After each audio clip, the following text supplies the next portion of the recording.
আসছে আরও একটি নতুন ধারাবাহিক। আবারও পুরনো হিট জুটিকে জুটি করে নিয়ে আসছে নতুন ধারাবাহিক। রাঙা বউ, বাংলা মিডিয়াম, আয় খুকুয়ায়, দেবীবরণ এবং আনন্দী ধারাবাহিকের পর এবার আবারও পুরনো জুটিকে জুটি করে নিয়ে আসা হচ্ছে নতুন ধারাবাহিক।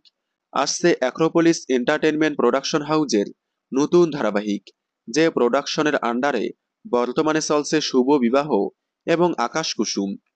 এই দুইটি ধারাবাহিকের পর আবারও নিয়ে আসছে অ্যাক্রোপলিস নতুন ধারাবাহিক।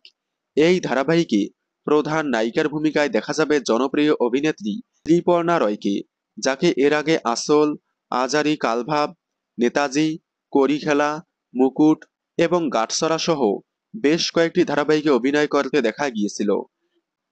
গাটসরা ধারাবাহিকের পর তাকে আর কোনো ধারাবাহিকে দেখা যায়নি।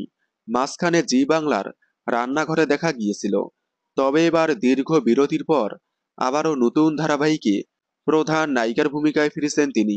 সম্প্রতি এক ইন্টারভিউতে অ্যাক্রোপলিসের নতুন ধারাবাহিকে ফেরা নিয়ে জানিয়েছেন তিনি।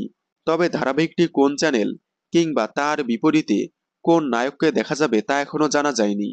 তবে শোনা যাচ্ছে পুরনো জুটিকে দেখা যাবে এই নতুন ধারাবাহিকে। তাহলে কি আসল ধারাবাহিকের হিট জুটি টুসু কুশ অর্থাৎ অভিনেতা রেজওয়ান রাব্বানী শেখকে দেখা যাবে? দেখা যাক কি হয়। আপনারা অ্যাক্রোপলিসের এই নতুন ধারাবাহিকটি দেখার জন্য কতটা এক্সাইটেড কমেন্টে জানাবেন। বাংলা বিনোদনের এই ধরনের সকল আপডেট সবার আগে পেতে চ্যানেলটি সাবস্ক্রাইব করে পাশে থাকা বেল আইকনটি বাজিয়ে দিন। ধন্যবাদ।